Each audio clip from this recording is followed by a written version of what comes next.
Throughout the Zelda series, we have been subjected to tales of a great number of conflicts, wars which left the whole world in ruins and turned its once mighty field into deserted and lifeless no man's land. It has even made us question and accuse whether this holy land in reality is an infested and cursed warhole, where peace is just temporary. Because war never changes, and Hyrule is no exception.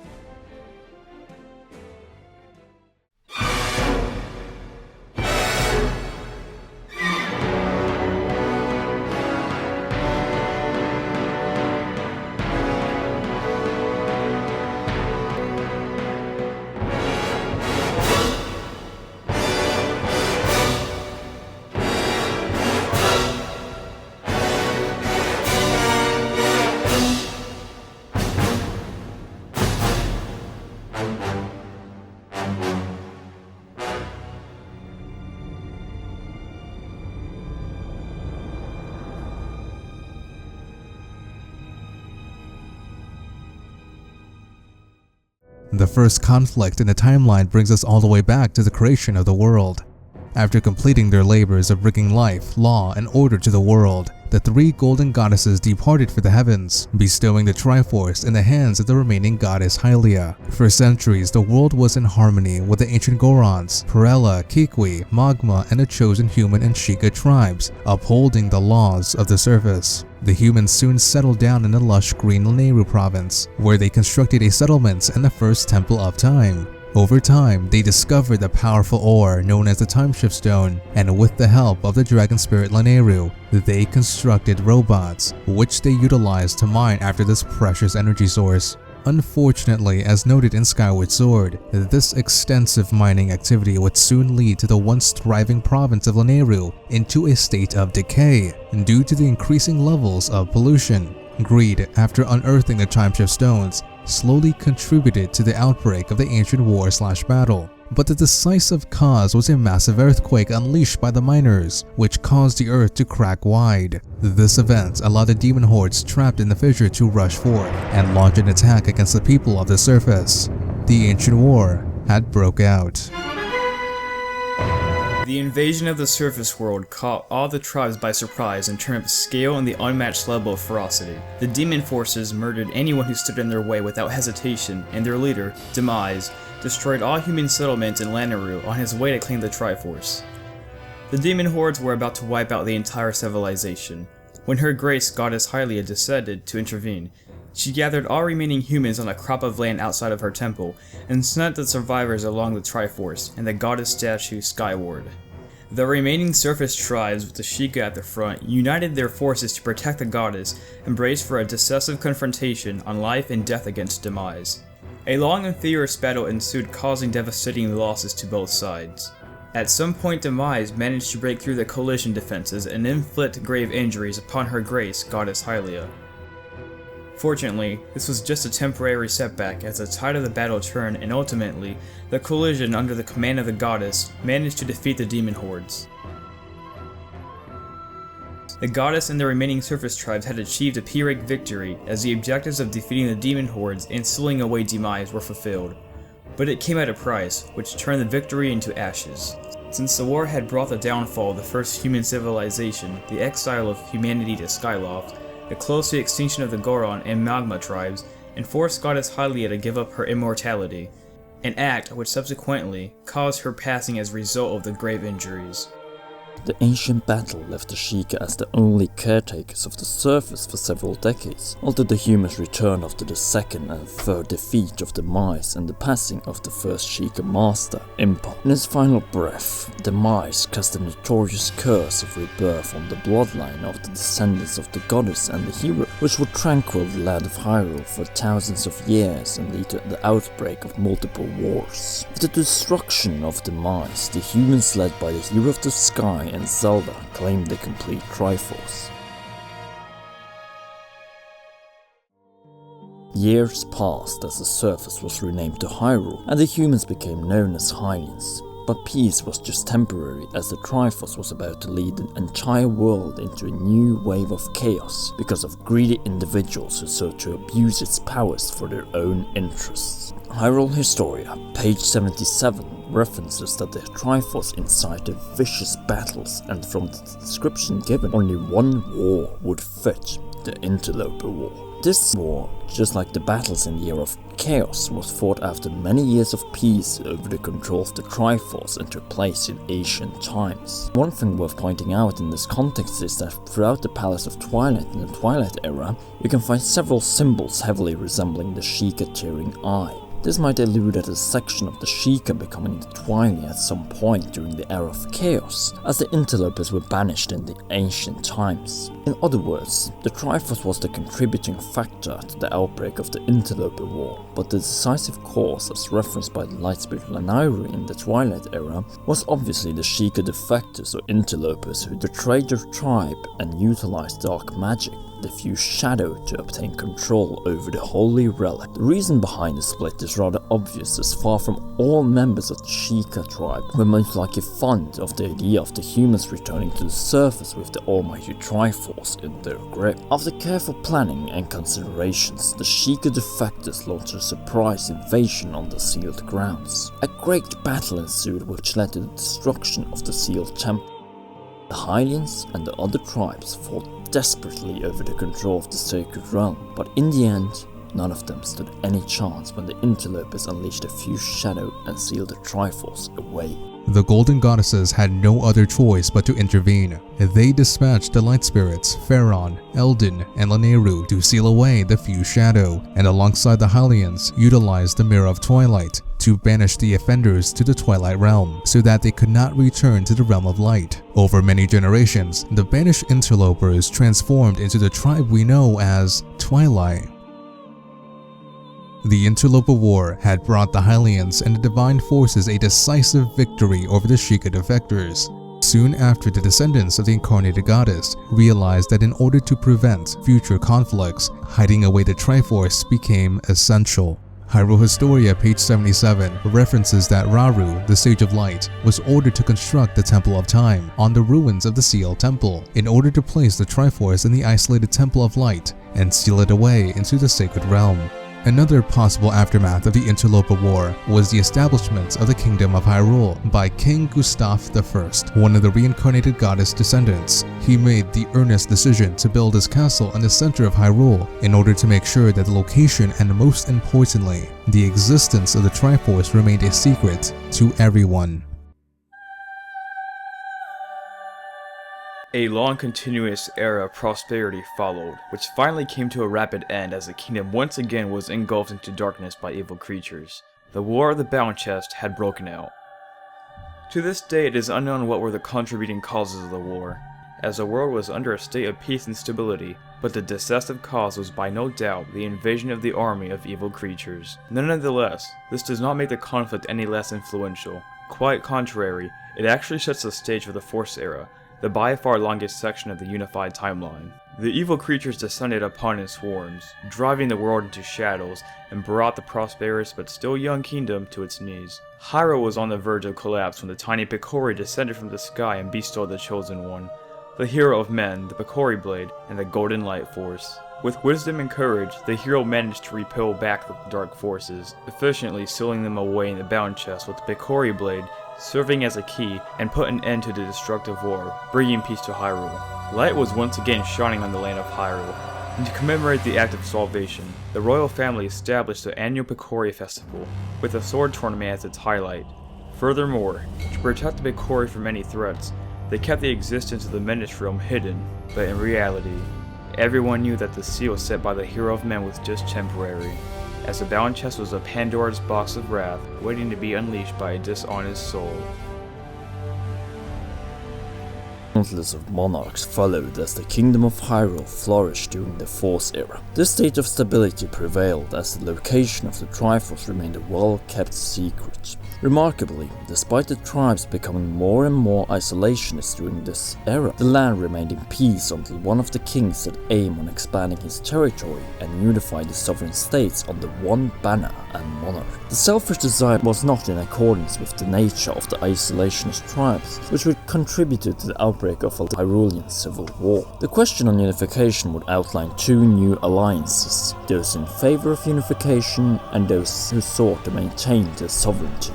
The Unification Alliance could have consisted of the King of Hyrule and his knights, the Gorons who, according to the official Nintendo's Player's Guide for Ocarina of Time, had for a long time shared mutual mining interests with the king, the Zords who had a similar agreement on water supply, and the Sheikah Loyalists who were obliged to stand with the royal family by the oath protecting Hylia's descendants. It is at the same time important to point out that while the Sheikah Loyalist support was purely ideological, the Goron and Zora contributions were most likely a result of business agreements with the royal family. Nonetheless, far from all tribes were fond of the idea of unification as presented to them by the Hylians. One of them, the impoverished Gerudo thieves in the desert with the young but ambitious leader Ganondorf Dragmire in charge, most likely refused both the offer from the King of Hyrule and revoked his fealty to him without any deeper considerations. This act corresponds with Hyrule Historia's page 84, which writes that the leaders of the Gerudo tribes first swore fealty again to the King of Hyrule at the end of the Civil War. When it comes to the Sheikah,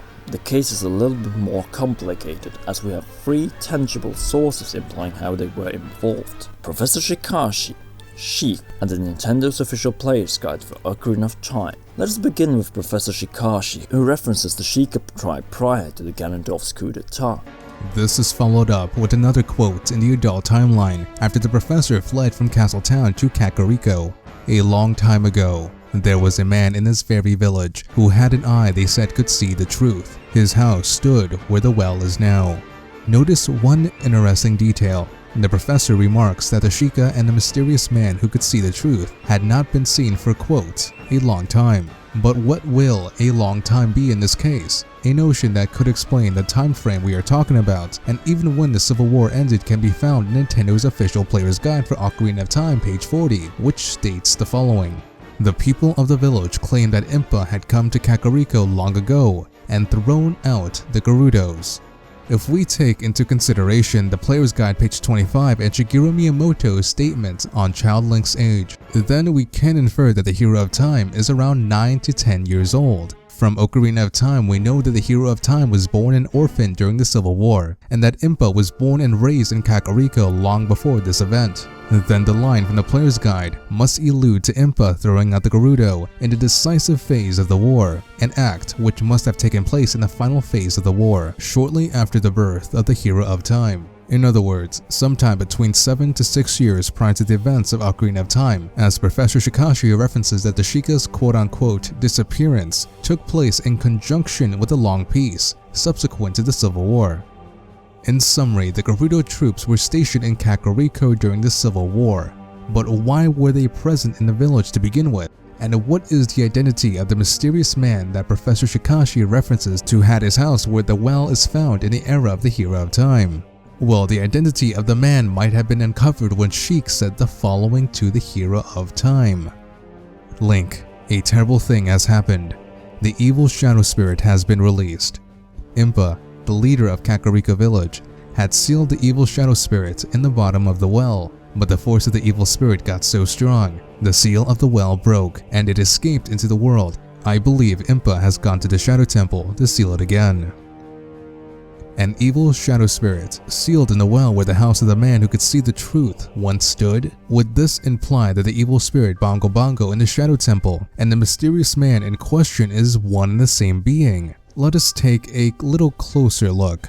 The person who could see the truth obviously wielded the Lens of Truth, which is an ancient Sheikah artifact. This artifact could be found in the bottom of the well, a place which during the era of the Hero of Time a few years after the war is full of skeletons and water flowing from the mouth of a statue consisting of a head and 2 arms, but no body. Wait a minute. Could this statue with an evil smile, located next to a Triforce mark on the ground, be a depiction of Bongo Bongo in the moment of his execution or decapitation, vomiting on his archenemy, the Hylians and their closest Sheikah allies? All exhibits point at this and imply that Impa and the wizard Bongo lived at the same time and were rivaling Sheikah and Kakariko leading up to the outbreak of the Civil War. If this is the case, then it is likely that the tribe, when faced by the Hylian ultimatum on unification, were conflicted and could have led to a split of the Sheikah into two factions: Loyalists, commanded by Impa, and Insurrectionists, commanded by Bongo. It is further plausible that the desperate and surrounded Sheikah insurrectionists persuaded the isolated Gerudo tribe to join forces and mutually form a sovereignty collision against the oppressive kingdom of Hyrule. Thus, we can assume that another contributing cause to the looming effect was the arrival of female Gerudo warriors to the village. Tensions rose up to the breaking point until the decisive act leading to the outbreak of the Civil War took place. Led by Bongo and with support from the Gerudo, the Sheikah insurrectionists massacred close to all Sheikah loyalists in Kakariko and brought the rest of them to the Shadow Temple. But how could any of this make sense? And couldn't the Gerudo have butchered the entire Sheikah race? No. If you look closer, Impa, as a close-to sole survivor of the Sheikah, first opened Kakariko after the war had left the village deserted. It would also not make any sense that the Gerudo warriors alone murdered the entire Sheikah tribe, as Impa under these circumstances would have never accepted a truce between the King of Hyrule and Ganondorf Dragmire. In other words, the Sheikah must have partaken in the genocide of their own race, but contrary to past beliefs, this was not the result of a single event, but rather two massacres. The long peace in the Forced Era had come to a brutal end when the news of the massacre reached Hyrule Castle, and the Sheikah loyalist leader, Impa. The Hyrulean Civil War had broken out. One other mystery tied to the Civil War is that Hyrule Castletown came out of the conflict untouched without any substantial damages. This might be tied to the possibility that an additional defensive line, Lon Lon Ranch, supported the town. Just think about it. This massive dairy ranch is located at the perfect spot on top of a massive rock in the middle of Hyrule Field, making it close to impregnable from all sides. On top of it, it might be that the ranch at some point prior to the war was fortified. Could it be that the elite Hyrulean knights with their horses seized Lon Lon Ranch prior or at the outbreak of the Civil War? The point that could support this theory is the gossip stone found outside of the Temple of Time, which states that Malon, the daughter of Talon, hopes that a knight in shining armor will come and sweep her off her feet. This particular sentence tells us more about Malon than anything else in Ocarina of Time, and might point at her early childhood being spent during the Hyrulean Civil War in the presence of heavily armored knights and their horses. Speaking of it, the Knights of Hyrule had their reasons to protect the kingdom, as they are told by Hyrule Historia, page 93, to be a clan who protected the royal family and descended from the hero who governed the Crest of Courage. That would be Link and the other students of the Knights Academy from the Era of the Sky. Moreover, it tells that one day the hero would reappear within their ranks. If this is the case, then it means that all the chosen heroes, or Links, descend from the same clan of Hyrulean knights and are at birth destined to protect the Kingdom of Hyrule and its royal family. This would further explain why all of them are orphans at the beginning of each game, why Link's uncle in A Link to the Past grabbed the sword and ran off to the imprisoned Zelda, why the Hero of Time's mother had to flee to Kokiri Forest, and finally why the same hero's shade is covered in knight's armor in Twilight Princess. The fathers of the chosen heroes were all knights who fell in battles before they could see their sons grow up. The position of Lon Lon Ranch has been underestimated, but from what we have seen, it is likely to believe that it was the brave and heroic defense by the Hyrulean knights of this besieged fortress, who by sacrificing their life turned the tide of war and spared Hyrule Castletown from extensive destructions. War raged for decades as countless of clashes turned out to be indecisive, bringing nothing but misery upon Hyrule and leaving countless of the greatest knights and inhabitants dead, causing waves of refugees, homeless, and leaving entire settlements in ruins. The conflict continued to ravage the land until a decisive battle between the Unification Alliance and the Sovereignty Coalition in Hyrule Field ended with a crushing victory for the Knights of Hyrule and their allies. The Hyrulean forces rushed towards Kakariko, where we know from the player's guide that Impa threw out the remaining Gerudo in accordance with Hyrule Historia, page 84, forced Ganondorf Dragmire to submit, and then once again swear fealty to the King of Hyrule. This humiliating defeat might have sparked Ganondorf's later motivation to seek after the Triforce in order to once and for all bring down the Hyrulean royal family. With the Gerudo support long gone, the Sheikah rebels were left completely exposed as the Hyrulean armed forces led by Impa marched into Kakariko. The surrounding Sheikah rebels surrendered and were brought to the Shadow Temple, the Sheikah prison and torture site, where the Hylian occupants carried out a cruel vendetta, executing every single one of them. It is likely to presume that the Sheikah rebels indeed met a terrible fate. The result of this atrocious war crime was the final Sheikah genocide, which was concluded with the rebel commander and a wizard Bongo being captured. Impa dismantled his house and then went on to torture, publicly execute the rebel leader by decapitating his head so that he can never again wield magic.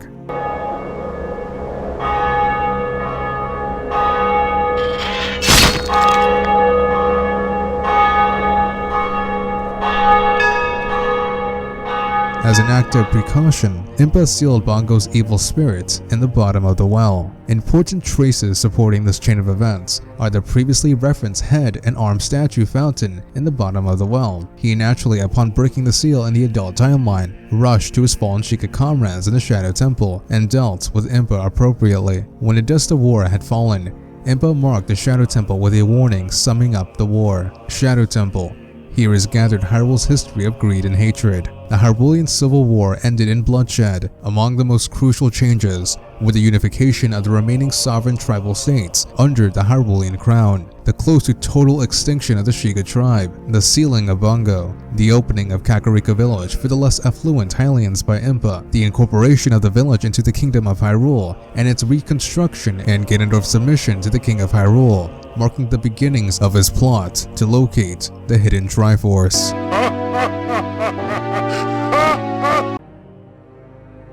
Wow, that was a dark ending. This concludes the first part of the Wars of Hyrule theory. Next time we will go through the entire Downfall timeline, Child timeline and Adult timeline, covering the Imprisoning War, the Resurrection War, the Gerudo Hiding War, the Shadow Invasion, and the War of the Flood. Thank you so much for watching this video, and also don't forget to subscribe to Commonwealth Realm, M.Productions and Zelda Conqueror. I also want to give a huge shout out to Undying Nephalim, the creator of the Hyrule Total War mod. Thank you so much for giving me permission to use the incredible cutscenes and gameplay from this game. People, go and download this mod if you have Total War, because this is the absolute best fan-made mod slash Zelda game that you will ever find. Go check out his channel, the link is in the description below, and go and download this mod. Until the next part of this theory, this was the Commonwealth Realm, and I will see you guys and girls next week.